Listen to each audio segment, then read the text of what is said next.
شوڕەوی پێغەمبەر صلى الله عليه وعلى آله وسلم. شوڕەوی ئیسراء و معراج بە یەکێک لە پەرجوو یاخود معجزە هەرە گەورەکانی پێغەمبەری ئیسلام محەممەد صلى الله عليه وعلى آله وسلم دانرێت. لەم پەرجووەدا پێغەمبەر صلى الله عليه وسلم بە دوو شێوە ئامادەی ڕۆحی و جەستەیی هەبووە. لە بەشی یەکەمدا پێغەمبەر صلى الله عليه وسلم لە شاری مەکەوە بەڕێیەکەوێت و لە شێوەی سەفەرێکدا شارێک بەجێ هێڵێت و ئەچێتە شارێکی دیکە. دواتر لەوێشەوە بەشی دووەمی پەرجووەکە کە بریتیە لە میعراج واتە بەرزبوونەوە بۆ سەر و ئاسمانەکان تەواوەکات، کەواتە لێرەوە تێگەین کە ئیسراء واتە شەوڕەوی و میعراجیش واتە بەرزبوونەوە و سەرکەوتن بۆ ئاسمانەکان. شارەزایانی بواری سیرە پێیان وایە ئەم پەرجووە لە ساڵی 11هەمی پێغەمبەرەتیدا ڕوویداوە و پێغەمبەر صلى الله عليه وسلم لە ساتی شەوڕەویکردنەکەیە تەمەنی بریتی بووە لە 52 ساڵ. ئەگەرچی ڕاجیایی هەیە لە ناو زانایاندا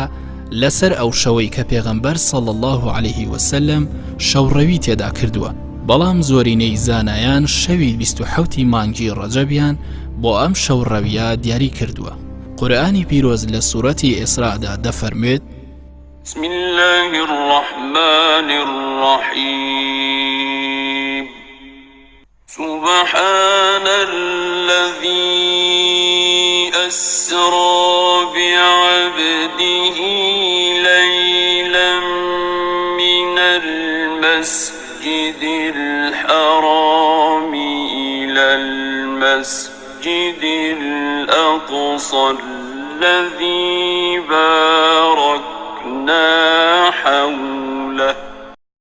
الذي باركنا حوله لنريه من آياتنا إنه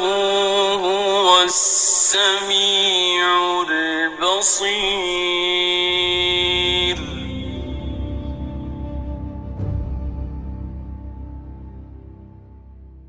إسراء واتا شوڕەوی. سبحان الذي أسرى بعبده من المسجد الحرام إلى المسجد الأقصى. أم إسراء واتا شوڕەوی پێغەمبەر صلى الله عليه وسلم لمكة شو برا ببراق بهاولو هاوريتي جبريل سلامي خوا لبيغمبر سلامي خوا لجبريل جبت بو إسراء بو كوي بو قدس باشان معراج عروج يعني برزبونا وبو آسمان ئاسمانی یەکەم ئاسمانی دووهەم سێهەم چوارەم پێنجەم شەشەم حەوتەم بە هاوڕێیەتی جبریل سەلات و سەلامی خوای لێبێت. ئەمە موعجیزەیەکە بۆ پێغەمبەر سەلات و سەلامی خوای لێبێت و ئێمەش وەکو ئیماندار قورئان باسی ئەکات، جزئێکە بەشێکە لە ئیمانەکەمان کە ئەبێ باوەڕمان پێی بێت. و ئەمە تەکریمێکە بۆ پێغەمبەر صلی الله عليه وسلم کە لەو کاتەی ناڕەحەتیە، ئەو کاتی کە قوڕیش حیساریان خستووە سەر، ئەو کاتێک کە خۆشەویستەکانی لەدەستدا بوو، خەدیجە سەلامی خوای لێبێ دایکی مانداران پاشان مامی کە باوەڕیشی پێی نەبوو پێنەهێنابوو ئیعلانی ئیمانی نەکردبوو، بەڵام زۆر پشتگیری پێغەمبەر بوو صلی الله عليه وسلم ئەبوو طالب بابی عەلی خەلیفەی ئیمانداران. لەو کاتەدا کە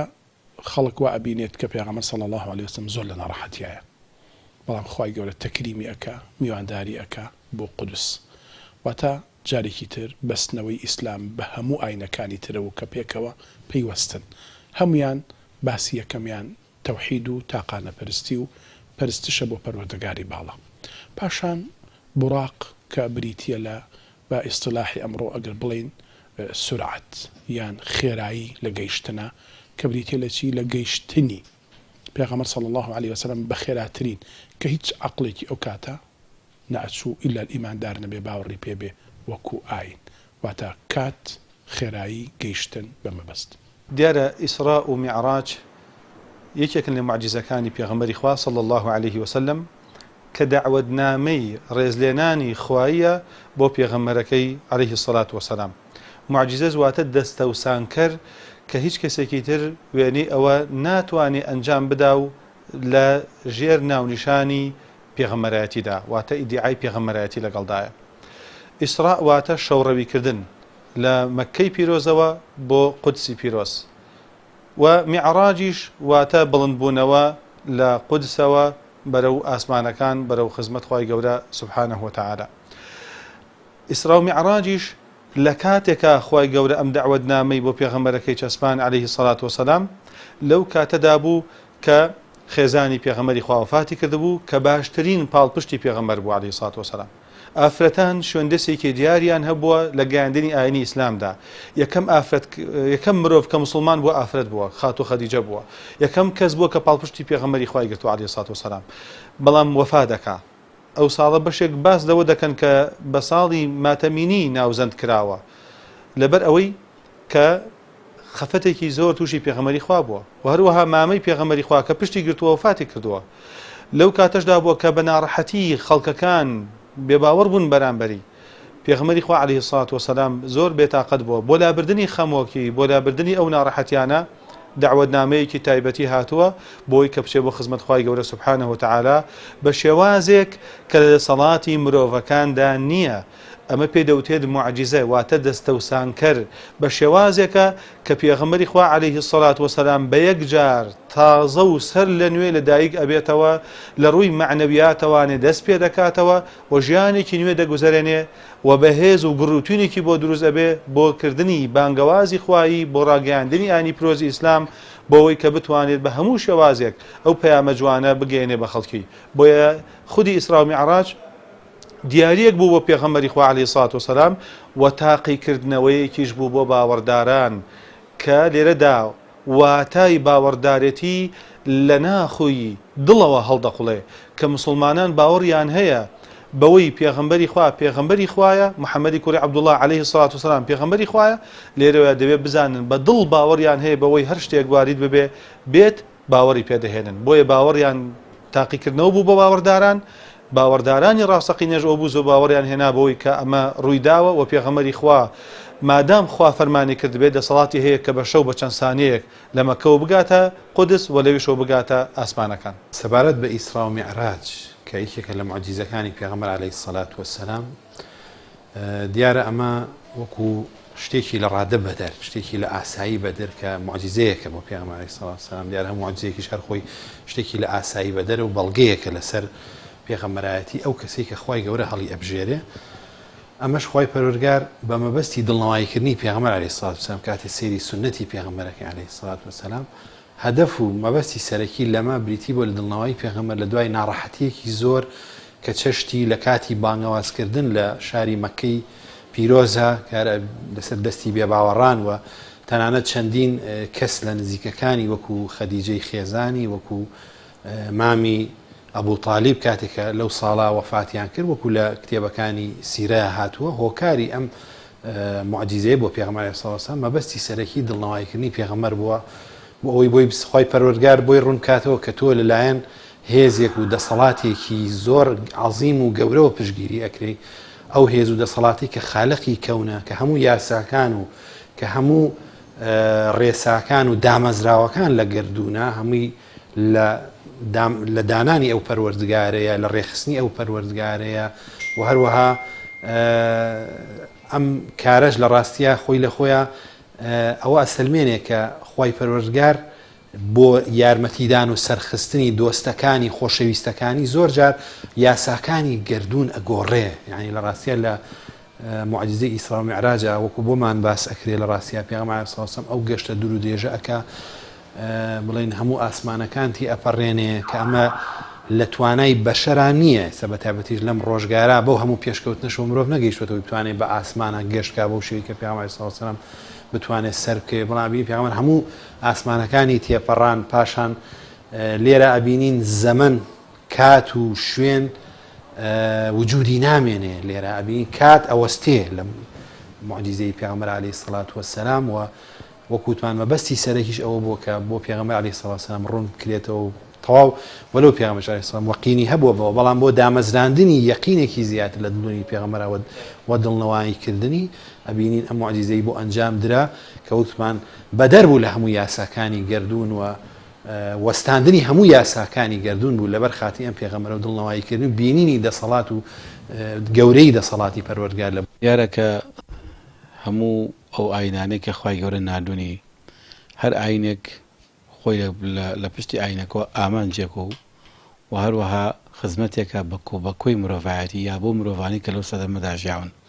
بەڵام جیاوازەکەی ئیسلام لەگەڵ ئاینەکانی ترە ئەوەیە کە ئاینەکە بۆ سەرجە مرۆڤایەتی و بۆ هەموو ژیانە و بۆ هەموو سات و کاتەکانە.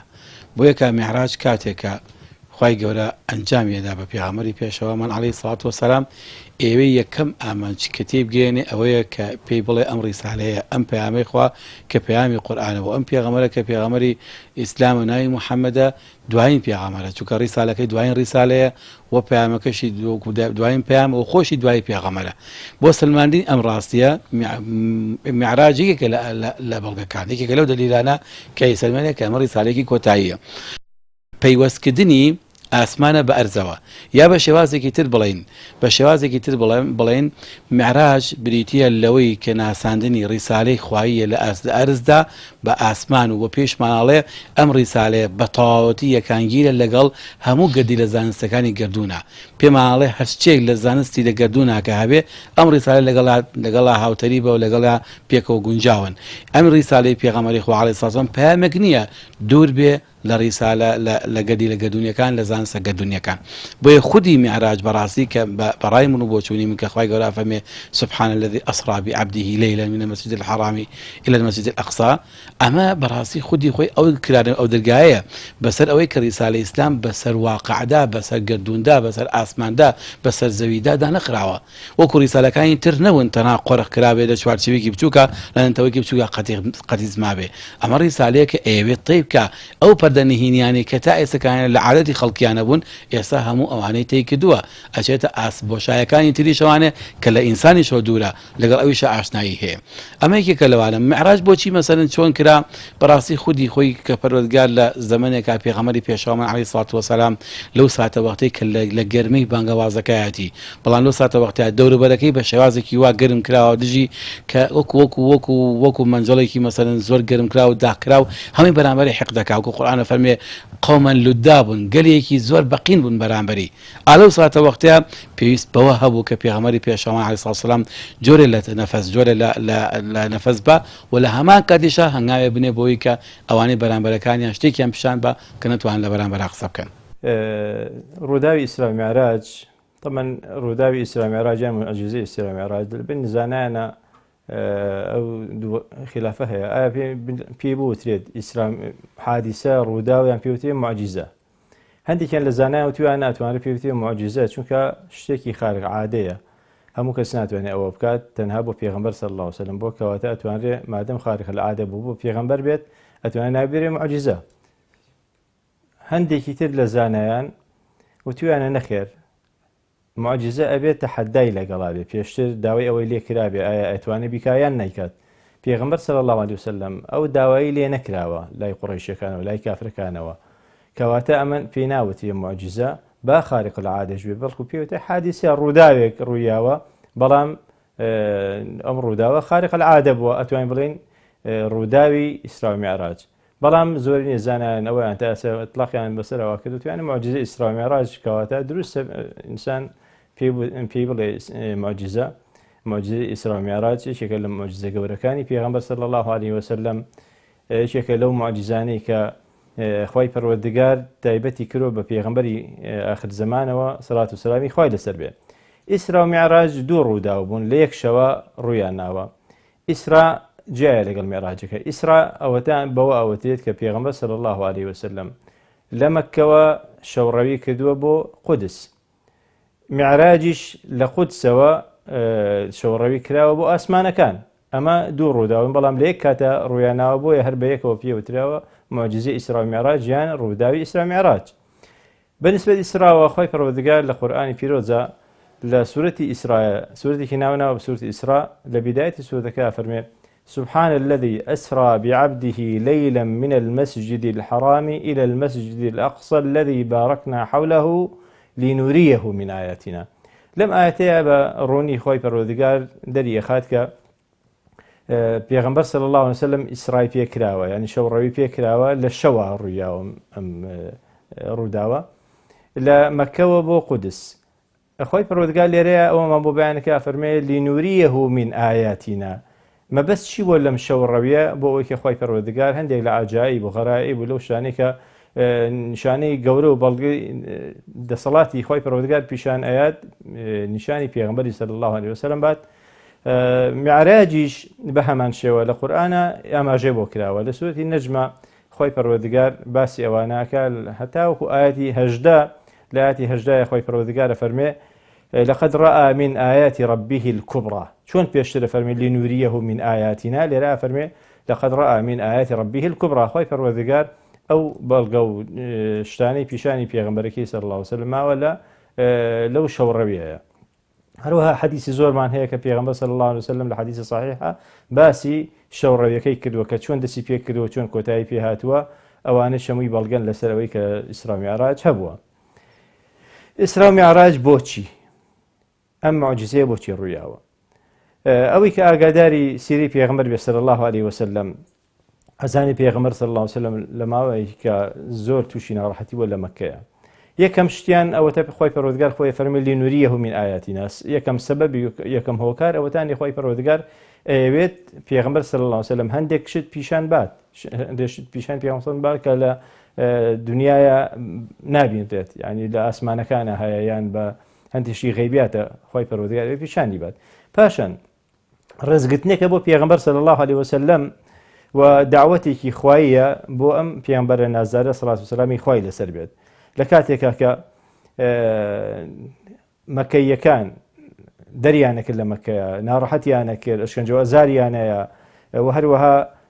لە شوێنە جێگەیان نا بۆ سەحابەکانی ئەنار بۆ حەبەشە ئەینار بۆ تائیف ئەوانە جێگەیان نابوویەوە. خۆی پەروەردگار لەم کاتەیە ئەوێ دعوەتی کا بۆ لای خۆی بۆ ئاسمانەکان. دڵنەوەیەکە بۆ پێغەمبەر صلی الله عليه وسلم لە کاتێکا کە پێغەمبەر درودی خوای لەسەر بێت لە وەزعێکا بوو زۆر ناڕەحەت بوو. 3 ساڵی ڕێک لە مەکەیەکان دەریان کردن، حساریان خستە سەریان لە شوێنەکان پێوەندە شعبی ئەبی طالب 3 ساڵ لەبێ ئەمانەوە. حتا خەدیجەی خێزانی کە تەمەنی لە سەر و 62 ساڵیەوە بوو لەوێ نەخۆشیەکە زۆری بۆ هێنا لە برچێتی ئەوەی دەهات کاتێک کە گەڕانە بۆ مەکە وەفاتی کرد لەوێ. یعنی زۆر ناڕەحەتی بوو. پێغەمبەر صلی الله عليه وسلم دوای ئەو 3 ساڵە لە ئەشکەنجە و ئازار و ناڕەحەتیە کاتێکە حسارەکان لەسەر لابر گەڕانەوە بۆ مەکە مامی وەفاتی کرد. ئەبوو طالب کە پشتگیریکی زۆری ئەکرد، یارمەتی دەری زۆری بوو، هەچەند مسلمان نەبوو بوو بەڵام یارمەتی زۆری پێغەمبەر صلی الله عليه وسلم ئەیە. قوڕیشەکان نایانەوێرا لەبەر ئەو دەستی بۆ بەرن ئەزیەتی بن. کاتێک ئەو وەفاتی کرد لێرەیە پێغەمبەر صلی الله عليه وسلم زۆر ناڕەحەت بوو. یعنی وای لێ هات کە بێتاقەتی زۆری بۆ هێنا. لەم حاڵەتەیە پێغەمبەر صلی الله عليه وسلم لەلایەن قوڕیشەکان لەلایەن کافرەکانەوە ئەشکەنجە و ئازاری زۆر بوو. لە ماوەیەکی کەم دوای ئەوە خێزانی وەفاتی کرد کە خەدیجە بوو ڕەزا و ڕەحمەتی خوای لەسەر بێت وەفاتی کرد. ئەم وەفاتکردنی خەدیجەیشە ئەوەی تر ناڕەحەتی خستە دڵی پێغەمبەر صلی الله عليه وسلم حتا ئەو ساڵە ناوڕە عام الحزن ساڵی بێتاقەتی و ناڕەحەتی بۆ پێغەمبەر صلی الله عليه وسلم هەموو لایەنشی لێ ژیرە. لێرەیە قوڕیشەکان ئەوەی تر دەستیانە ناڕەحەتکردنی پێغەمبەر صلی الله عليه وسلم کۆمەڵی لە سەحابەکانی نار بۆ حەبەشە. پاشان لەبەرەوەی کە زۆر ناڕەحەت کرابوو ویستی بچێ بۆ تائیف لەوێ قەبیلەیەکی لێبوو کە قەبیلەی ثەقیف بوون ویستی لە ڕێگەی ئەوانەوە بەڵکو دەرویەکی بۆ بکرێتەوە لەوێ داوای خۆی جێبەجێ بکات. بەڵام کاتێککە چوو ئەوێ ئەوانیش زۆر بە نامەردانە وەڵامیانایەوە حتا نەک وەڵامانەوەیکی ئەوەی کە بڵێن ئێمە یارمەتی نایەن بەڵکو مناڵەکانیان ژنەکانیان عەبدەکانیان هێنا بەربارانی پێغەمبەر صلی الله عليه وسلم کرد. ناچار پێغەمبەر صلی الله عليه وسلم لەوێ هاتە دەرەوە داوای ئەوەی لێکردنوتی وەکو یارمەتیم نایەن تەنها یەک داواتان لێ یەکەم ئەوەی کە من هاتووم بۆ ئێرە ئێوە لەلای قوڕەشەکان باسی مەکەن مەڵێن کە محەممەد هاتووە بۆ ئێرە داوای یارمەتی لێکردن تەنها ئەوەتان داوا لێکم وتیان نەخێر ئێمە ئەوەش ناکەین بەڵکو بە قوڕەشیەکان ئەڵێن کەەوە تۆ هاتووی بۆ ئێرە و داوای یارمەتی لە ئێمە کرد بۆی زیاتر نا پەیامەکانی ئیسرا و میعراج پەیامی زۆر گرنگی تیا لە ڕووی باوەڕەوە کە ئاسمانەکانیش واڵایە بۆ پێغەمبەری خوا صلی الله عليه وسلم و نوێژکردنی پێغەمبەر بە ئیمامەتی بۆ هەموو پێغەمبەران سەلات و سەلامی خۆیان لێبێت واتە ئیستیقبالی یەکەمی پێغەمبەران بۆ پێغەمبەری ئێمە سەلات و سەلامی خۆیان لێبێت کە چۆن باوەڕمان بە پێغەمبەری خۆمانە ئاوەشمان باوەڕمان بۆ پێغەمبەرانە هەیە سەلامی خۆیان لێبێت یەک لە بەیت المەقدس واتە لە قودسی ئێستا ئیستیقبالیان کرد پاشان بەرزبوونی بۆ ئاسمانی یەکەم هەر یەک لەو پێغەمبەرانە یەکەم کێ لەگەڵایە محەممەد سەلامی خوای لێ بە ناوی خۆی واتە ئەدەبی چوونە ژوورەوە نێراوە بە شوێنیا بەڵێ مەرحەبەن بهی دەک بە خێر بێت پاشان لە ئاسمانی یەکەم پێغەمبەران نەبینێت لە یەحیا موسا هارون تا ئەگاتە ئاسمانی حوتەم لە هەموو ئاسمانێک پێغەمبەرێکی تایە کە تایبەتمەندی خۆی هەیە بۆ نمونە تەجروبە ئێمە ئەبینین لە ئیسرا و میعراجە گەورەترین بابەت کە قورئان فێرمانەکە و سنەتی پێغەمبەر صلی الله عليه وسلم کە ئەبێ بەشێ لە کارمان پەیوەندە بە تەجروبەوە موسا فەرمووی جەڕەبت بەنی ئیسرائیل قبلک بە پێغەمبەری فەرمووی صلی الله عليه وسلم 50 نوێژ زۆرە بگەڕێرەوە داوا لە خوا بکە گەورەترین پەیام لەو پەیامانە ئەوەیە ئەبێت بانگەواز خواست تەجروبەی ئەوانەی پێش خۆی ئیسفادە لێ بکە پێغەمبەر صلی الله عليه وسلم لە پێگەی نبووەتە گەورەترە لە موسای نەبی سەلات و سەلامی خوای لێ بێ بەڵام ئەفەرمێ من تەجروبەم هەیە ئەو ئومەتە 50 نوێژ لەسەریان قورسە ئاستەنگە قبول کرێت داوا لە خوا کە سووکیکە سەهلیکە ئاسانیکە پێغەمبەر صلی الله عليه وسلم ئاسانیەکەی هەڵبژارد بەگوێی موسای کە سەلامی خوای لێ بێ گەڕایەوە ئەبینین گەورەترین پەیامی نوێژە کە لە ئاسمانی لە دوای ئاسمانی حوتەمەوە خوای گەورە فەرزی کرد گەورەترین پەیامی گوێبیستنە بۆ لە خۆت گەورەتر موسا لە پێغەمبەر گەورەتر بوو صلی الله عليه وسلم بەتەمەن و عەسرێکی زۆر پێش ئەو لە دنیای ژیاوە و پێغەمبەر قبولی بوو بەگوێی موسا بکات پاشان ئیبراهیم سەلات و سەلامی خوای لێ بێ بە شێوازێک کە بانگی ئەکا و هەموو پێغەمبەران فەرموویان مەرحەبەن بالأخ الصالح والنبي الصالح ئەک برای باش و خۆشەویست پێغەمبەری باش بەخێر بێت بەڵام ئیبراهیم فەرمووی کوڕی باش و پێغەمبەری باش واتە ئیقراری ئیبراهیم بەوەی کە محەممەد صلی الله عليه وسلم سەیدی ولیدی ئادەم کوڕی ئیبراهیمە و ئیبراهیم پێخەراتنی لێ کرد و پێشوازی لێ کرد ئەم هەموو بابەتانە بینینی بەهشت بینینی دۆزەخ بینینی ئەوانەی کەوا ماڵی هەتیوە خۆن لە ئیسرا و میعراجە ئەو دیمانانەی کە پیشان پێغەمبەر دراوە صلی الله عليه وسلم دیمانەی ئەوانەی کە لە چەند ناڕەحەتیان ئەوانەی کە داوێن پاگنین ئەم کۆمەڵە دیمانانە ئیشارەتەکە بۆ گرنگی ئەو بابەتانە بۆ پەیوەستبوون لەگەڵ پەروەردگارە کە ئینسان دەبێ ئەوەی پێغەمبەر پیشانی دراوە لەو ناڕەحەتیانی کە ئەوانی ماڵی هەتیوە خۆن و ئەوانەی داوێنیان پاک نییە و ئەوانەی کە ئەولادێک دەدەنە پاڵ خەڵکێکی تر و هی خۆیان نییە چەند ناڕەحەتە تاوان عقوبەکانیان بۆ ئەوەی ئومەتی لێ ئاگادار کاتەوە و پێخوای گەورە فەرمێ لینوریەه من ئایاتینا الکوبرا ئەمانەوێ پیشانی بین باوەڕی هەیە یەقینی هەیە وەخوا ئەیەوێت بە عین اليەقین خوای باڵا ئەیەوێ بە چاوی حەقیقی ئەو ڕووداوانە ببینێ پێغەمبەر صلی الله عليه وسلم پاشان دیجلە و فورات و ئەو بابەتانی تر کە لە ئیسرا و میعراجە پەیامێکی زۆر گرنگی هەیە وەک دەرس بۆ بانگەواز خوازان و بۆ ئیمان ئیسرا و میعراج بایەخێکی زۆر گەورەی هەیە بۆ خودی پێغەمبەری خوا عەلەیه السەلات وەسەلام وەکو وتم تاقیکردنەوەیەکیشە بۆ باوەڕداران هەر کەسێک کە هەڵگری پەیامێکە بێت پێویستە بە بیر و باوەڕێکی بەتینەوە هەڵی بگرێ وەگەرنا تا سەر ئەو پەیامەی بۆ ناچێتە سەر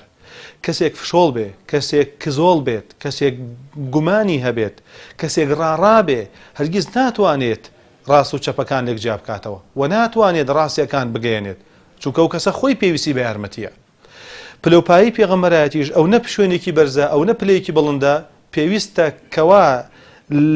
لە لوتکەی یەقین و ڕاستیەتیەوە مامەڵە بکە هەر بۆیە پێغەمبەری خوا عەلەیه السەلات وەسەلام لە لوتکەی یەقینەوە مامەڵەی کردووە بۆی ئەو یەقینێشی دروست ببێت ئەوەیە کە خوای گەورە سبحانه وتعالى بانگێشی دەکا و دەسەڵاتی خۆی پێنیشانادەیە لقد رأى من آيات ربه الكبرى چەندین شت ئەبینێت هەر ئەوەی کە بە شەو ئەگاتە قودس هەر لێوەشەوە کە ئەگاتە ئاسمانەکان و ئەمە بە فەرمانی رب العالمین بووە و لەوێ چەندین ئاەت و نیشانە ئەبینێ بە چاوەکانی خۆی بەهەشت ئەبینێ و دۆزەخ ئەبینێ و سەرنجامی کردەوەکانی مرۆڤەکان ئەبینێت پێنیشانی ئەدرێت ئەمانە هەمووی دڵنیایەکە یەقینێکە کە لە دڵی پێغەمبەری خوادا دروست دەبێ عەلەیه السەلات وەسەلام بۆیە پێغەمبەری خوا عەلەیه السەلات وەسەلام لە لوتکەی باوەڕبوون دڵنیابوون بە ئەمەکبوون کارابوون چالاکبوون کارکردن لە پێناوی خوا شەو ڕۆژی خستووە سەر یەک هیچ سانیەک نەبوو کەواتەوە لارێتیەک یاخود کەمێتیەک بنوێنێ بەڵکو لە پێشی سوپاکاندا بوو بەڵکو لە پێشی میحرابدا بوو بەڵکو لە ناو کۆمەلگا و خەڵکدا بوو هەر خەڵک سەری دەموچاوی بکردایە باوەڕی دەهێنا چونکە دنیایەک بوو لە ئەوین دنیایەک بوو لە یەقین دڵنیایەک بوو لە چەسپاوی کێوێکی لە بن نەهاتوو بوو پێغەمبەری خوا عەلەیهی سڵات وسەلام تەنانەت لە جەنگی وادا هەبووە کە خەڵک سەحابە هەبوون ڕایان کردووە پێغەمبەری خوا عەلەیهی سڵات وسەلام لەسەر وشت ئەسپەکەی بۆ فەرمێتی ئەنە نەبیٌ لا کەذب أنا ابن عبد المطلب من براسي بيغمبري خوام ومن نوي عبد المطلب يقيني هو تايدا ودڵنیا بۆ لە هەموو ڕاستیەکان چونکە بچاو بینیوێتی بۆیە بوونی یەقین و ڕاستێتی یەکێکە لەو خاڵە گرنگانەی کە ئێمەش لێ وەربگرین کە بژین وەکو چۆن پێغەمبەری خوا ژیاوە عەلەیهی السەڵات وەسەلام با مسلمانان یەقین و دڵنیایی لە دڵیان بچەسپێ دەسەڵاتی خوا لە دڵیان بچەسپێ دڵنیا بێ لەوەی کە قورئانی پیرۆز پەیامی ڕەب العالەمینە هزار و یەک کەس لە تەلەڤیزیۆن و لێرە و لەوێ لە کەناڵ و لە ئینتەرنێتا قسەیە بکە یەکسەر مرۆڤی مسلمانە بێگومانی بۆ دروست بێ بێگومان نەخێر چونکە ژیانی تۆ یعنی یەقین چونکە من لە دنیا کارەکەم بۆ قیامەتێکە کە وەکو چۆن ئەمرم ئاوا ئەنوم ئاواهی ئەمرم وەکو چۆن خەبەرم دەبێتەوە ئاواش خوای گەورە خەبەر مەکاتەوە و یەقینم هەیە وەک ئێستا لەگەڵ تۆ داوەستاوم ئاوا ئەزانم کە خوای گەورە زیندوومان دەکاتەوە و بەهەش ڕازاوەتەوە بۆ باوەڕداران و دۆزەخیش بۆ کەسی زاڵمان و ستەمکاران ئەم یەقینەوەمان لێ دەکا ژیانێکی ڕاستەقینەمان هەبێ و بە تام و چێژەوە بژین و بتوانین سەرکەوتن بەدەستبێنین لە ژیانە ئەمەش بەڕاستی لە ئیسرا و میعراج بۆ پێغەمبەری خوا دروست بوو لە هاتی کاتێکیش پێغەمبەری خوا هاتە خوارەوە بۆ مسلمانان یەقینی تەواو دروست بوو کە ئەمە موعجزەیە و باوەڕیان پێهێنا لە ڕووی ئاینی و دیارە ئیسرا و میعراج موعجزەیەکی پێغەمبەر عەلەیهی السەڵات وەسەلام گرنگیەکەی لەوایە کە ئەی سلمێنێک کە ئەم پێغەمبەر عەلەیهی السەڵات وەسەلام لەلایەن هێزێک و دەسەڵاتێکی گەورەی سەر و مرۆڤەکانەوە پشتگیری ئەکرێت کە خوای پەروەردگارە چەند ئەو ڕووداوانی کە لە ئیسرا و میعراجا ڕوویدایان وەکو کە بۆمان باس ئەکرێت لە سونەتی پێغەمبەرەوە پێغەمبەر عەلەیهی السەڵام خۆی گێڕاوێتیەوە کۆمەڵە گرنگی گەورەی ئەم موعجزەیەمان بۆ دەرەخا یەکەم نوێشکردنی پێغەمبەر عەلەیهی السەڵات وەسەلام بە هەموو پێغەمبەران کە ئەمە ئیسلمێنێک کە پێغەمبەر عەلەیهی السەڵات وەسەلام پێشەوای هەموو پێغەمبەرانە و لە لای پەروەردگار گەورەترینی پێغەمبەرانە ئەبینین پێشەوای بۆ هەمویان کردووە و پاشان گەیشتنی بە شوێن و مەقامێک کە تەنانەت مەلائیکەتەکانیش نەگەیشتون بۆ شوێنە وەکو چۆن بۆمان باس ئەکرێت کە جبرائیل عەلەیهی السەلام تا قۆناغێک دەتوانێت لەگەڵ پێغەمبەر عەلەیهی السەڵات وەسەلام گەشت بکات لەم گەشتی ئیسرا و میعراجا لەوە بەرەوژوو هەر تەنها ئەو فەزڵ و گەورەی بە پێغەمبەر دراوە کە بگاتە ئەو شوێنانە و هەروەها فەڕزکردنی نوێش کە ئەمە گەورەترین و گرنگترین پایی ئاینە پیرۆزەکەمانە ئەبینین لە ئیسرا و میعراجا لەو شوێنە تایبەتیە لە گفتوگویەکی تایبەتی لەگەڵ پەروەردگارە خوای پەروەردگار لەگەڵ لەسەر پێغەمبەر عەلەیهی السەڵات وەسەلام لەسەر ئوممەتەکەی واجب ئەکا یعنی ئەبینین لە ڕووی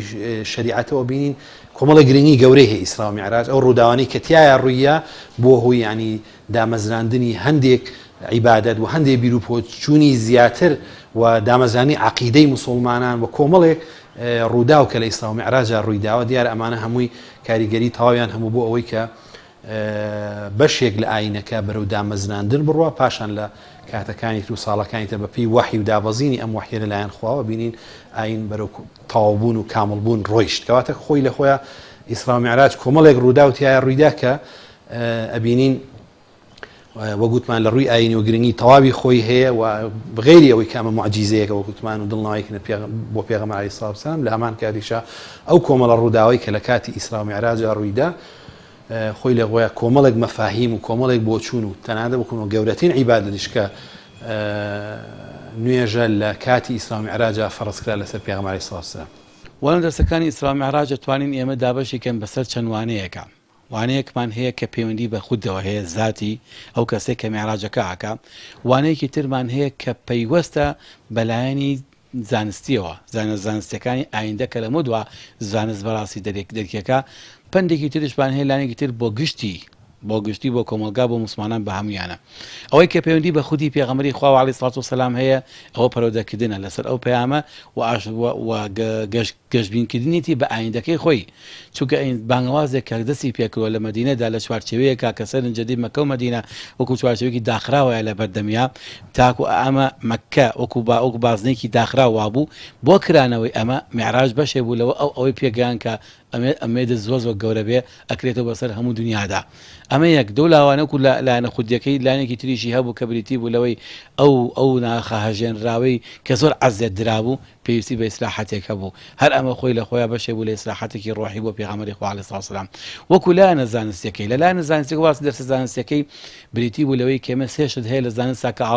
ئەڵێن خێرایی زایدە مەسەن لەگەڵ توانایە هێز لەگەڵ هێزا لەگەڵ زەمەنە ئەم شتێ هەستێکیان هاوتەری بن هەر کات ئەم سانە پێکەوە عەلاقەیەکی پەیوەندیان پێکەوە هەیە ئەگەر هێز و هێز زیاتر بێ سورعەت زیاترە بێ قورئانی پیرۆز بەس بە موعجیزەی ئیسرا ئەوەی سەلمان لە زانستدا کە ئەتوانێ ئەم ڕیسالە لەگەڵ پێشکەوتنەکانی هەموو زانستی دنیادا ئەمی ڕیسالە توانێ بڕوا لەگەڵی هەنگاو بنێ واتە ئیسلام پەیامی خوایی یا پەیامی قورئانی پیرۆز دوا ناکەوێ لە پێشکەوتنەکانی مرۆڤایەتی ئەمە لێرەوە ڕیسالەیە بوو کە قورئانە فەرمی لە المەسجد الحرام إلى المسجد الأقصى يعني ئەم معجزەی پێغەمبەری خوا لە ئاسمانەکانە کە بڕیچ بوو بۆ ئاسمان و هاتەوانێ ئەتوانین بڵێن بەقەدەر مەسافەی بینی مەسجد الأقصى مەسجد الحرام بوو ئەگە بدێ بە ئامێرێکی زۆر خێرابی بڕی چەندێک پێچێ ئاسمانیش و ئەرزیش ئەوەی پێچوو بۆ پێغەمبەری خوا عەلەیهی سڵاتو وسەلام ئەمە بەڕاستی بریتی لەو دەرسوانەیە کە ئێستا زانستی ئێستای سەردەم ئینکاریەوە ناکە ئەگونجێ شتێکی گواستنەوە دروست ببێ لە ئامێرێک کە زۆر سەری خێرابێ لە چاوتروکانێکە بگەیتە ئەو شوێنەی کە مەبەستە وەکو چۆن کاتی خۆی بەستی لە قەسەکەی بەڵقیسە بە مەباسەکە لە قورئانە کە قەسرێک مادەیەک لە شوێنێکی هێنرا بۆ شوێنێک قبل أن يرتد إليك طرفك پێشەوەی کەوا چاوی هەڵێنێتەوە دای خاتەوە ئەگاتە شوێنی خۆی ئەمە شتێکی زانستیە کە بەڕاستی ئاشناکردنی ئەم قورئان و ڕیسالەیە کە ڕیسالەیەکە لەگەڵ ئەو هەموو تێشکەوتانە ئەتوانێت هاوتەری بێ بڕوا ئەوەی کەش پێوەندی بە کۆمەلگای خۆمانەوە هەیە بە وەکو نەتەوەی ئیسلامی بەعام و بەگشتی بەڕاستی ئەوە دڵنیاکردنەوەی ئەم خەڵکە موسڵمانەیە کە ئەم پەیامە ئاسمانی خوای گەورە پەیامێکە تەواو ئاشنایە بە مرۆڤەکان هیچ دوور نییە لە عەقڵی مرۆڤ و دوور نییە لە ناخی مرۆڤ پێشماناڵێ ئەوە تا حەزی ئینسان بۆ چییە بۆ ئاسمانێکی تێدایە حەزی ئیسمان بە ئاراسەی ڕۆشنی ئاسۆیە بە ئاسۆی توانین بڕۆی بە هەر چوار لێ خۆتا توانین تۆ بڕۆی ڕێگە لێ ناگرێ وەقەتی سر ناکە بندت ناکە سجنە ناکە ئیسرا میعراج وەکو باسمان کرد ئیسرا میعراجێکی لە معجزە گەورەکان کە خۆی پەروەردگار وەکو ڕێزگرتنی بۆ پێغەمبەری ئاخر زەمان سەڵات و سەلامی خوای لەسەر بێ دایناوە یەکێ لەو شتانێکی ئەم بڵێن پێغەمبەر صلی الله علیه و سلم ئەم ئیسرا میعراجەکە بۆ دانراوە باخی پێدراوە تانی خۆی پەروەردگار لە قورئانە خۆی ئیشارەتی بە ئیسرا میعراج کردووە لە قورئانە باسی کردەوە ئەمە گرنگیەکە بە ئیسرا میعراج باخێکە لە دینە بە ئیسرا میعراج وەکو خۆی پەروەردگار خۆی ئیشارەتی پێیە و باسی کردووە ئەمەژێ بۆی کە خۆی پەروەردگار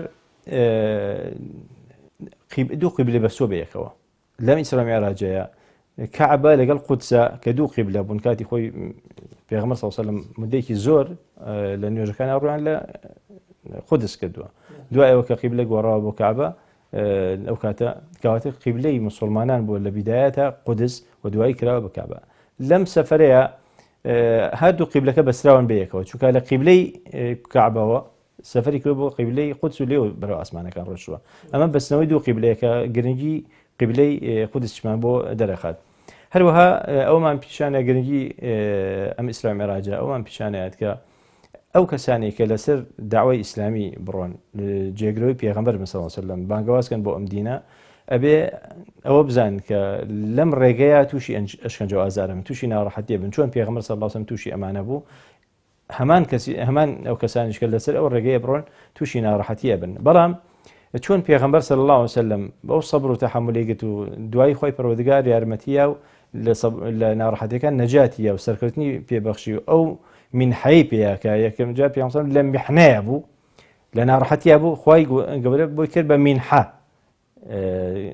ئیسرا میعراجی بۆ دانا هەر کەسێکیش ئەمان ڕێگە بگرێت و سەبر لەسەر ئەوە بگرێت ئەوە خوای پەروەردگار یارمەتی ئايات و سەمرەی شێبێ ئەو داوای کە ئەیکات لەبەرەوە ئیسرا میعراج ئەو بایەخی لا ئێمە هەیە کە لەم ڕوانگە شو ئەتوانین سەری بکەین ئیسرا و میعراج معجزەیەکە و پایەکیش لە شریعەت چمکیەکە لە دینداری واتە نوێژ لەکوێوە فەرزکرا لە ئاسمانە و لە ئیسرا و میعراج دوای ئیسرا و میعراج فەرزکرا پاشان بابەتە زانستیەکان معجزەی پێغەمبەر صلی الله علیه و سلم بە خێراترین کات گەیشتە قودس خێرایی ینی موسڵمانان فێری ئەوەکە چۆن ئیسفادە لە کات بگرن و چۆن بە خێراترین شێوە هەدەف و ئەنجامەکانیان بپێکن و ئەو پەیامەشی تێدایە وەکو ئیمان کە چەند لە ناڕەحەتیابی بەڵام تۆ لەسەر حەق بی هەر براوە ئەبیت نەکەوی تووشی نشوز نەبی ئەوە پەیامێکی ترە لە ئیسرا و میعراجە کە پێغەمبەر صلی الله عليه وسلم لەو پڕ ناڕەحەتیە خوا مژدەی سەرکەوتن و میوانداری بۆ دەنێرێ و ئاسمانەکە و ئەو میوانداریە بە شێوازی لە شێوازەکان لەو پەڕی ڕێزا لەو پەڕی ئەدەبە ئاسمان بە ئاسمان پێشوازی لە پێغەمبەرە کرێ صلی الله عليه وسلم و کۆمەڵی لە پێغەمبەرانی پێش خۆی ئەبینێ کە ئەوان چەند ناڕەحەتیان چەشتووە. ئیبراهیم سەلات و سەلامی خوا لێبێ سووتێنرا خرا ناو ئاگر بسووتێنرێت وخوای گەورە مژدەی بۆ نار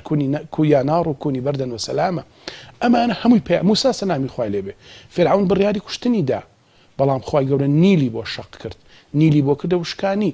ئەمانە هەمووی پەیامن ئەی پێغەمبەر صلی الله عليه وسلم چۆن ئەو پێغەمبەرانە سەرکەوتن بۆ ئەوان بوو تۆژاوە سەرکەوت و ئەبی خۆش ئومێد بە و مژدە بە ئومەتەکەت و ئەبینین صدیق ڕزای خوا لێ بۆ بەکری صدیق ئەو نازناوە جوانی کە پێبەخشی پێغەمبەری خوا صلی الله عليه وسلم ئەوە بوو فەرمی من بە خەبەری حەو ئاسمان باوەڕم پێیەتی جا چ جای لە مەککەوە بچێ بۆ قودوزەوە هەر زۆر ئاسانە.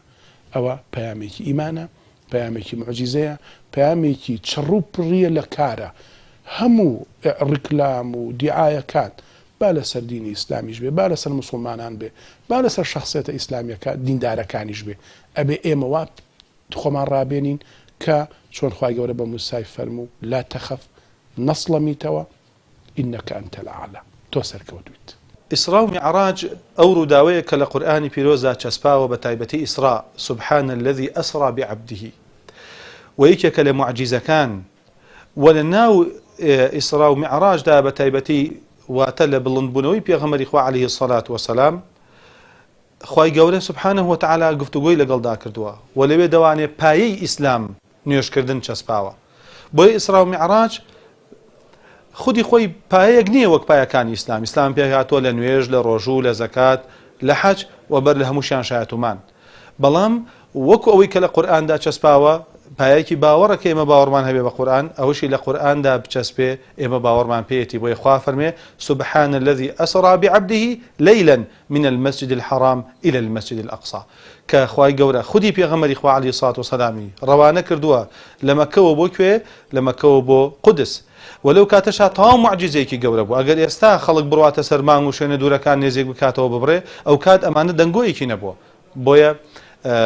پایەکانی ئیسلام لەسەر هەرێکێک لەمانە دەچەسپێت کە باوەڕبوونە بەخوا و باوەڕبوونە بە قورئان و باوەڕبوونە بەوەی کە لە ئیسلامدا نوێژ یەکێکە لە پایەکان. بۆیە مرۆڤی مسلمان میعراج لەناو دڵیا چەسپاوە. ئەگەر پێغەمبەری خوا عەلەیهی سڵات وسەلام بەلاشە ڕۆیشتوێ بۆ خزمەت پەروەردگاری لەگەڵ ڕۆحیا ئەوە مرۆڤی مسلمان ڕۆژی 5 جار لە نوێژەکانیدا میعراجێک ئەنجامەدا کە ڕۆح لە شەقەی باڵەدا لە بەردەم پەروەردگاریدا کڕنوش ئەبا و هەست بە سافێتی دڵی دەکا هەست بە ساغێتی ڕۆحی دەکا هەست بە ژیانەوەی عەقڵ و لۆژیکی دەکا هەست بە ژوڵە دەکا لە ژیانی خۆیدا و دەزانێت کە ئەمەی ئەنجامی ئەدا ڕۆژێک بووە کە پێغەمبەری خوا ئەنجامی دا و عەلەیهی سڵات وسەلام و ئەوەش کە ئێستا عیبادەت دەکەین وەک ئەوەی کە خوا ببینین ئەگەر ئێستاش نەیبینین دڵنیا بە خوای گەورە لە بەهەشتا یەکێ لە نیعمەتە گەورەکانی ئەوەیە کە ئەو میعراجە و ئەو نوێژەمان بۆ دێنێتە جێ کە خودی خوای گەورە بە خزمەتی دەگەین لە ڕۆژی قیامەتە کەیتر ئەوەندە خۆشە هەرچی ناز و نیعمەتەکانی ترە لە خۆشی دیتنی خوای گەورە لە یادی مرۆڤەکان دەچێتەوە. وەکو ئیسرا و میعراج لە ڕاستیان بە شێوەیەکی سەرەکی معجیزەی پێغەمبەر بوو عەلەیهی سەڵات وەسەلام گوتمان شتێکی لە ڕادە بە دەربووە دیارە خۆی معجیزات بۆ هەموو پێغەمبەران بابەتێک بووە کە خوای گەورە شتێکی لە ئاسایی بە دەرە بۆ ئەم پێغەمبەر ئەنجامیەدە بەسی تەحەداکردنی بەرامبەرەکان کە ناتوان بەم شێوەیە ئەمە بکەن بۆ سەلمانی ڕاستێتی ئەو پەیامبەرە کە لەلایەن خواوە بۆ مرۆڤەکان نێراوە. پاشان ئیسرا و میعراج وەکوتمان کۆمەڵێک شتی تیا ڕوویدا کۆمەڵە ڕوودا و کە گرنگی تەواوی خۆی هەیە لە ڕووی شەرعیە و لە ڕووی دامەزرانی هەندێک لە پایەکانی دینەوە گوتمان. بەڵام وەکو ئەوەی کە تۆ بڵێن وەکێک لە کۆڵەکەکانیان پایەکانی دین حساب بکرێ یعنی لە ڕاستیە وگوتمان ئەمانە خۆی لە خۆیان تاوکەری یەکترین ئەم ڕووداوانەی لە ژیانی پێغەمبەر عەلەیهی سەڵات وسەلام هەمووی کۆمەڵێ هەنگاو بووە لەو پێناوی کە بێتە هۆی کامەڵبوون و تاوابوونی ئەو پەیام و بەرنامەی کە خوای گەورە بۆ مرۆڤەکانی داناوە و بۆ پێغەمبەر عەلەیهی سەڵات وسەلام ئەیگەێنێ پێیان ئەبین هەمووی کۆمەڵێ هەنگاو بووە کە یەکتری تاوکەر بوون لە ڕاستیە کە بوونەتە هۆی ئەوەی کە ئاینەکە بەرەو سەرنجام و بەرەو قەرارگرتن و قەراربوون و دامەزراندن بڕوا. پاشان خۆی لە خۆیان ڕووداوەکانی دوای ئیسرا و میعراجیش خۆی گرنگی خۆیان هەیە لە سەلمانی ڕاستێتی پێغەمبەر عەلەیهی سەڵات وەسەلام لە وتار و لە کردەوەکانیە کاتێک کە بێباوەڕانی قوڕەیش داوا لە پێغەمبەرەکان ئەم شتیان بۆ بسەلمێنێ پێغەمبەر عەلەیهی سەڵات وەسەلام ئەوان دیارە بە تەحەدا و ئەم قسەیە ئەکەن و تەنانەت بۆ ئەوەی بەرامبەرچی لەگەڵ پێغەمبەرەکان عەلەیهی سەڵات پێی ئەڵێن تۆ ئەگەر ڕاستەکەی لەم سەفەرەوە هاتوویەتەوە لە ڕێگا دیارە تۆ لەم بەم ڕێگایە ڕۆشتی بەم شێوە خێرایە و گەیشتیتە ئەو هەر لە هەمان شەوە کۆمەڵێک کاروان هەیە لەو ڕێگایە تۆ ئەگەر ڕاستەکەی ئێمە بۆ نمونە کاروانێکمان هەیە ئەتوانی وەصفی ئەو کاروانەمان بۆ بکەی پێغەمبەر عەلەیهی سەڵات وەسەلام خی گەورە لێیا یارمەتی ئەدا و بەرچاوی ئەکاتەوە و وەصفی ئەو کاروانەشیان بە تاواتی بۆ ئەکا کە لە ڕێگا بۆ بەرەو مەکە ئەگەڕایەوە کە چەند هوشترە چۆنە شقلیان چیان لەگەڵایە چیان هەڵگرتووە باریان چۆنە بە شێوەیەکی وە هەمویان بۆ وەصفەکە ئیتر دەسەوسانە من لە بەرامبەر ئەم کاری پێغەمبەر عەلەیهی سەڵات وەسەلام چاوەڕێ ئەکەم زان ئەم کاروانە کە دێتەوە هەمان ئەو وەصفەیە کە پێغەمبەر سابین لە 100% وەکو ئەوە دەرەچێت کە پێغەمبەر فەرمێتی پاشان یەکێکی تر لەولا ئەوێ تەحەداکە بەقوەتر کە ئەڵێ ئەگەر تۆ ڕاستەکەی تۆڵی من شاری قودسم بینی و بەیت المەقدیسم بینی و ئادی وەصفمان بۆ بکە ئێمە خۆمان سەردانی ئەوێمان کرد پێغەمبەر عەلەیهی سەڵات وەسەلام سەردانی ئەوەی نەکردووە پێشتر ئەگەر تۆ ڕاستەکەی بۆ ئەوێ چووی بۆمان وەصفکە ئەو شارە چۆنات پێغەمبەر عەلەیهی سەڵات وەسەلام خی گەورە کە یارمەتیە وەکو لە هەندێک لە حەدیثی صحیح هاتووە کە ئەفەرمێ خی گەورە بەرچاوی کردمەوە بە چاوی خۆم توانیم ئەو شارە ببینم و وردەکارێکی هاتە بەرچاوم و ئەبینیم خی گەورە هەمووی کە پیشاندام بەو شێوەیە کە من بینیم بۆ مۆسفکردن بەو شێوەیە کە تەنانەت هەمویان دەستەوسام و لە بەرامبەر ئەوە کە زانیان ئەمە پێغەمبەر عەلەیهی سەڵات وەسەلام لە خۆی قسەناکە ئەمە بە حەقیقەت و بەڕاستی ڕووی داوە کەواتە خۆی لە خۆیان بەشە ئەرزیەکەی ئیسرا و میعراج کە بریتی بوو لە شەوڕەویکردن لە شاری مەکە و بۆ قودس بۆ سەلماندنی بەشە ئاسمانیەکەی بوو لە ڕاستیە کە تۆ پێغەمبەر سەڵات وەسەلام توانی ئەمە بسەلمێنێ بۆ خەڵکی کە ئەم گەشتەی کردووە کەواتە ئەوەی تریش کە باسی ئەو ئاکە بەرەو ئاسمانەکان ڕۆیوە دیارە بێگومان ئەویش ڕاستە چووکە هەمان ڕوودا و لە هەمان شەوا ڕوویداوە و تەنانەت ڕاستیەتی یەکێ لە هاوڵەکانی پێغەمبەر عەلەیهی سەڵات وەسەلام ئەسەلمێنێ کە ئەبوبەکری سیدیقە لێرەوە ئەو نازناوە وەرەگرێ کاتێکە هەموو خەڵک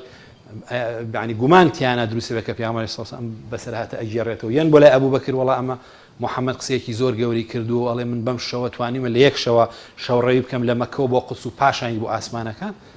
ئیمامی ئەبوبەکر بە یەک کەلیمە جوابەتەوە ئین کانە قەد قالە فەقەد صەدەق ئەگەر پێغەمبەر ئەمەی وتبێ ڕاستەکە من گومانم لۆ نییە کە ئەوە ڕاستەکە بۆیە لێرەوە لەقەب و وەصفی سیدیق وەرەگرێ ئەبوبەکری سیدیق کە زۆر بە ڕازگۆیی شوێن پێغەمبەر عەلەیهی سەڵات وەسەلام کەوتبووە باوەڕی بە هەموو شتەکانی پێغەمبەر هێنابوو کەواتە لێرە کۆمەڵە دەرس و عیبرەت لەم معجیزەیە هەیە کە خی گەورە بۆ پێغەمبەری ئەنجام داوە و هەمووی لەو پێناوە بە وەکوتمان بۆ کامەڵکردنی دینەکەوە بۆ دامەزان و چەسپاندنی پایەکانی ئاینی پیرۆزی ئیسلام هەنگاوێک بووە لەو پێناوە لە هەمان کاتیشە گرنگترین و گەورەترین هۆکاری معجیزەکەەوە گوتمان بریتی بۆ لە دڵنەوەی پێغەمبەر عەلەیهی سەڵات وەسەلام و دامەزانی زیاتری پایەکانی بەرنامە پیرۆزەکەمان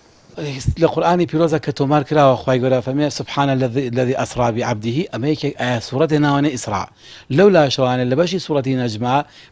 لقطيك لبشك لو معراجة بشك لو روشنا لو شونا لو خزمت بخواهي گره تومارك كاو براسي بكو أونديك كخوانا ينا آيات رب أما آيات الله مثل آيات الدنيا كان أما بشك نيكو ما بمعنى أوي كبلين وكو جزء كدي معنى نيجو رجوع عبادات بەڵام بەشێکە لە چی لە معجیزەکان بەشێکە لە ئاەتەکانی خۆی گە چۆن ئەرز خۆی ئاەتێکە و چۆن ئاسمان خۆی ئاەتەکە ڕۆژ خۆی ئاەتەکە ئەستێرەکان هەمویان ئاەتی خۆی گەورن خەڵقی ئینسانەکان دروستبوونی ئینسان و گیانەوەرەکان و ڕۆکانیش ئاەتی خۆی گەورن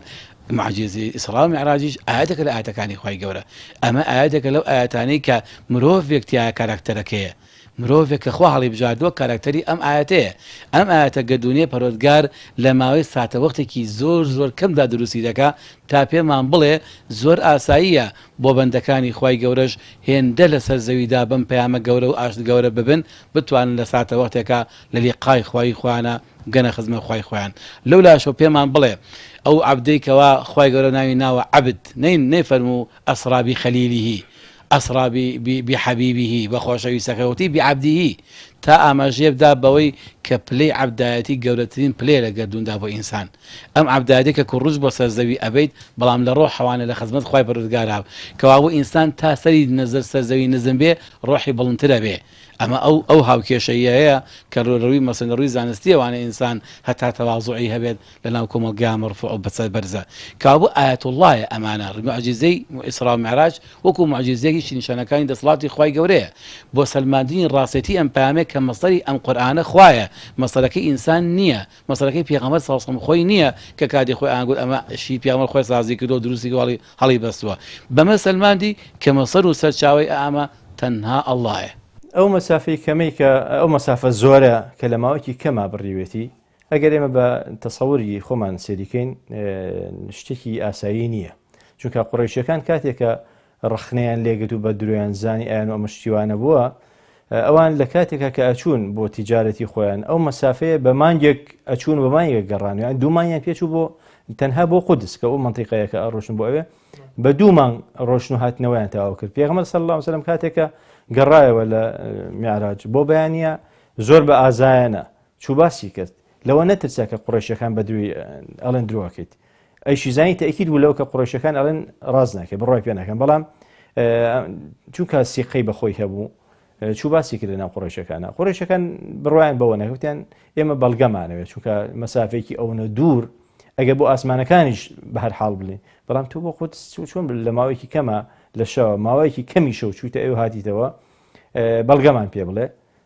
ئەویش هەندێک بەڵگۆی پیشانن کە قافلەی لەکوێ بینی ئەوانە بینیوە بڕینی ئەم مەسافە کەمە بۆ خۆی پەروەردگار پێ بڕیوە چونکە خۆی پەروەردگار لێرە ئەفەرمێ لە قورئانە سبحان الذي أسرى بعبده نەیفەرمووە سرى عبده خۆی نەچووە خۆی پەروەردگار خۆی پێی گەیاندوێتی ئەو شوێنانە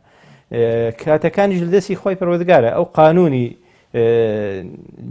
جاذبیەتە قانونی کاتەکانە قانونی ساعاتەکانە هەر هەمووی خۆی پەروەردگار دیاری کردووە هەر ئەویش دەتوانێت کاتەکان درێژ کاتەوە بۆ مەسافەیەکی وە ئەتوانێت کاتەکان ببڕێت لە مەسافەیەکی کەمە لەبەرەوە بۆ خۆی پەروەردگار ئاساییەکە بۆ ئێمە ناڕەحەتە بەڵام بۆ خۆی پەروەردگار ئاساییە مەسافەیەکی دوور لە کاتێکی زۆر کەمە ببڕێت ئەمە مادەم ئیرادی خۆی پەروەردگار لەسەر بوو بێت شتێکی ئاساییە و هیچ شتێکی تیانیە کە ئینسان بڵێ بڕوای پێ ناکەم مادەم لە لای خۆی پەروەردگارەوە بێت لێرە ئەوەمان بۆ دەرەکەوێت کە پێغەمبەر صلی الله علیه و سلم کاتێک ئەمەی باس کرد لە ناو قوڕیشەکانە کۆمەڵێکی زۆر لە مسلمانان هاتن ینی قوڕیشەکان هاتن بۆ لە مسلمانەکان ئایان و پێغەمبەرەکەتان شتێکی واڵێ ئەو بەکری سەدیقێک کەم کەس بوو کە وتی من بڕوای پێ یەکەم ئەگەر وای وتی بێن بڕوای پێ یەکەم بەبێ ئەوە بچێت لە پێغەمبەر صلی الله علیه و سلم پرسێت وتیان چۆن بڕوای پێکەیت وەڵێ من لە کاتێکی کەما چوومەتە قودس و لێچووم بۆ ئاسمانەکان وتی مادەم لە دەمی ئەوە دەچووێن بڕوای پێ یەکەم بەڵێ کۆمەڵێکی کەم لەوانی کە تازە مسلمان بوون هەڵخەڵەتان پەشیمان بوونەوە لێرە خۆی پەروەردگار ئەم ئیسرا و میعراجەی کرد بە سەبەبێ بۆ اختیبارێک تاقیکردنەوەیەک بۆ مسلمانەکان چونکە ئامادەیان کە بۆی کە لە دوای ئیسرا و میعراج هیجرەت هەیە بۆ مەدینە هیجرەتیش قورسایەکی خۆی هەیە ناڕەحەتی تایە ئەبێ کۆمەڵە کەسانێک ئامادەکرێن بۆ ئەو هیجرەتە ئافرەت بێن یاپیا و کە توانای تەحملی ئەو هیجرەتیان هەبێت دێ ئەگەر بە مەتاقی نەکرێنەوە لەوانێت تەحملی ئەو هیجرەتە نەکەن کەواتە لێرەیە کاتێکە ئەمان ئامادەکران بۆ ئەوەی کە ئەوانی کە بڕوان بە پێغەمبەر صلی الله علیه و سلم هێنا لێرەیە هەمویان ئامادەباشیان تێبوو بۆ ئەوە کە هیجرەتکەن و ماڵ و سەر و سامانی خۆیان بەجێبێڵن و ناڕەحەتی بچێژن و لەوێ بەتەنها بژین بەبێ ماڵ و سەر و سامان بژین لەوێ چونکە لێرە تاقیکردنێکی زۆر هابەسەریانە ئەمەش ئاماژەیەکە بۆی کە ئەم ئیسرا و میعراجە خۆی لە خۆیە معجزەیە بۆ ئەو کاتە و هەروەها تاقیکردنەوەیکی بۆ مسلمانان معجزەیەکی پێغەمبەر صلی الله علیه و سلم و تاقیکردنەوەیکی مسلمانانیشی تایە